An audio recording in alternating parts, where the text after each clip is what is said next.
Ang Kartilya ng Katipunan ay isang mahalagang dokumento sa kasaysayan ng Pilipinas na nagmula sa kataas-taasan kagalang-galangang katipunan ng mga anak ng bayan o mas kilala bilang Katipunan.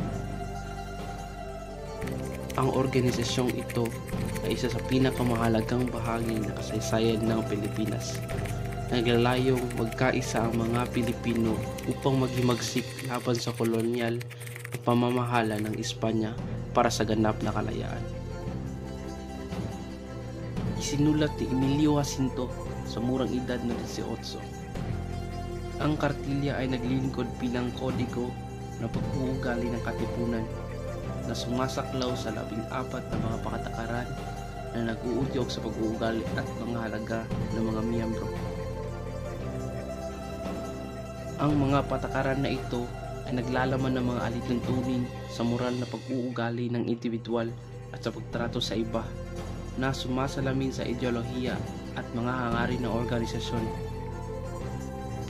Sa wastong pag-unawa sa Kartilya, maaari nating mas maunawaan ang mga halaga, ideya at pangunahing layunin ng Katipunan na nagiging mahalagang dokumento para sa pag-unawa sa pakikibaka ng mga Pilipino para sa kalayaan.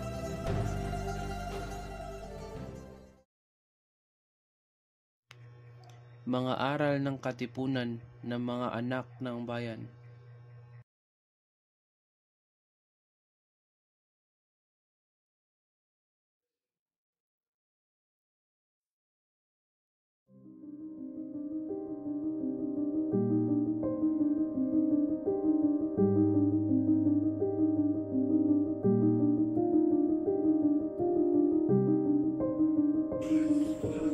Gandang araw, ano na nangyari sa proyekto natin?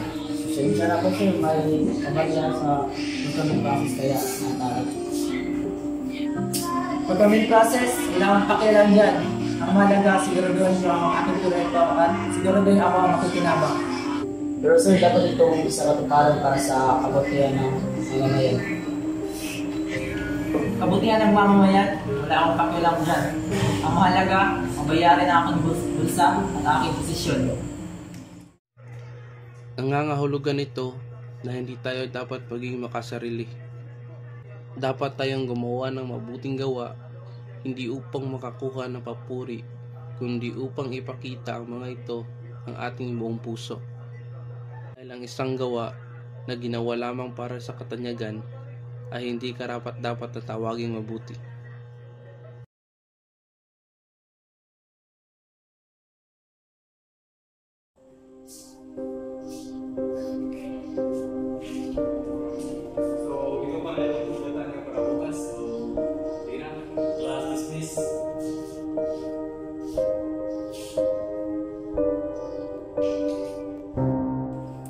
Pre, ang hirap ng isa rin kanina.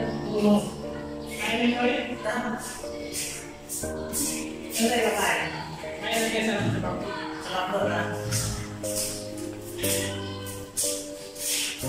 Uy, ba't ka nandito? Dito pwede sa pamahirap. Pamayaman natin ng eskwelahan. Oo, kasalitigan niyo pa niya, oh. Tara kami. Pagkaka na tayo, kung yung kasalitigan. Tara.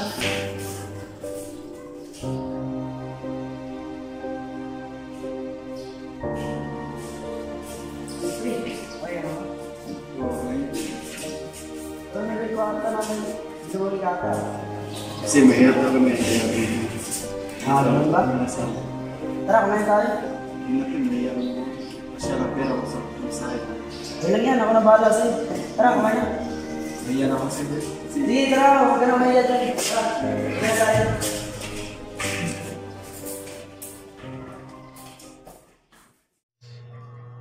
Itinampok ng ika-4 na panuntunan ang pagkakapantay-pantay. Lahat tayo ay isinilang upang maging pantay-pantay, anuman ang ating lahi, katayuan o pinag-aralan. Maaaring hinati tayo ng ating lipunan sa mga grupo, ngunit dapat nating maunawaan na walang sino man ang nakakahigit sa sino man.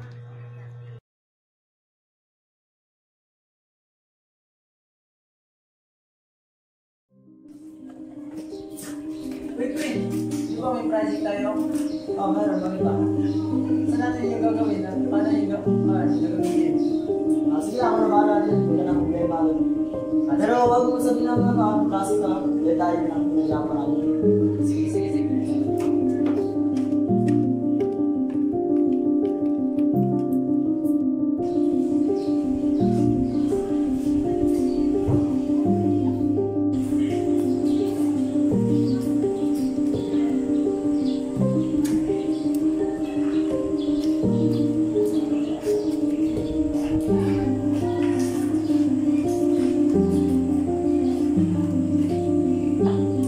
Ito, pre. Tingnan na natin na yung budget natin. Sige, pre. Pero paano to?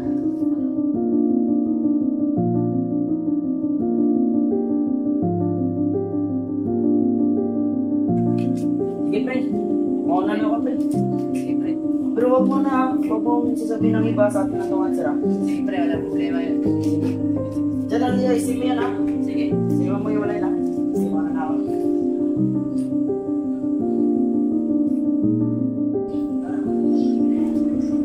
Pre, may idea ka na sa project na. Pero, pre, may nagawin ako dito. Tapos,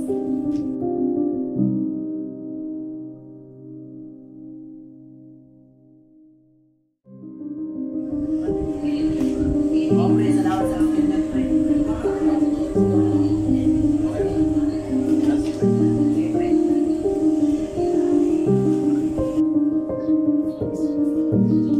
Pre, pre. Lang. May naman sa klase natin yung magsimula ng project. Okay. Di ba may sinabi ko sa'yo na huwag mo sabihin ng ano natin yung answer natin? Oo, pre, pero nahawak ko na rin, kaya sinare ko yung answer. Hindi, pre, yung trust ko sa'yo eh. Ba't mo niyaman yung trust natin? Hindi kasi, hindi yung trust kasi sa una na ako.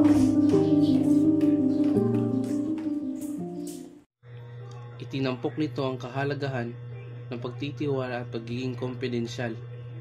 Ang isang matalinong tao ay isang tao na nag-iisip ng kanyang sinasabi at nag-iingat sa kung ano ang kailangang itago.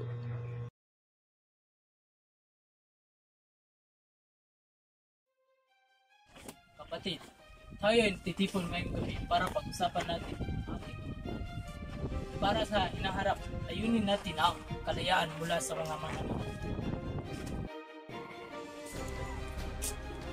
Tama ka, Andres. Dapat tayong maging tapat sa mga prinsipyong tinakda ng kartelya ng titipunan. Ang buhay na hindi nakatalaga sa makabuluhang layunin at walang saysay. Oo nga kapatid, kailangan natin ipakita ang pagkakaisa at pagmamahalan sa isa't isa. Sa pamagitan ng ating pagtulungan, matatagumpay tayo laban sa mga Kastila. Paglaban natin ang katipunan! Hurra! Hurra! Sinasabi sa atin ng ika-6 na panuntunan na dapat tayong maging isang tao sa sarili nating mga salita. Ano man ang sinabi ay dapat gawin. Dapat nating gawin ang mga bagay na ating ipinangako dahil hindi natin mababawi ang ating mga sinabi.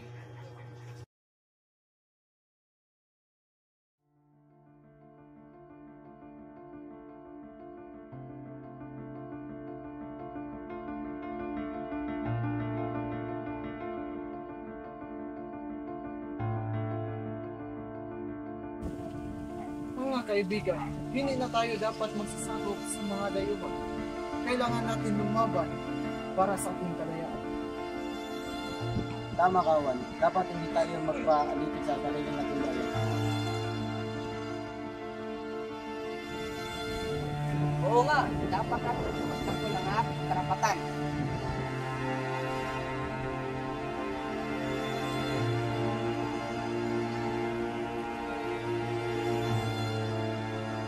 Mga kababayan, tayo ay dapat magkaisa at lumaban para sa kalayaan.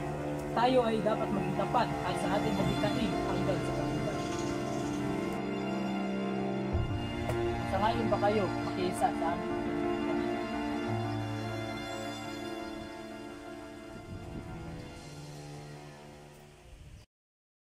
sinasabi lamang sa atin ng unang kodigo na pag-uugali na dapat tayong magkaroon ng buhay na may layunin.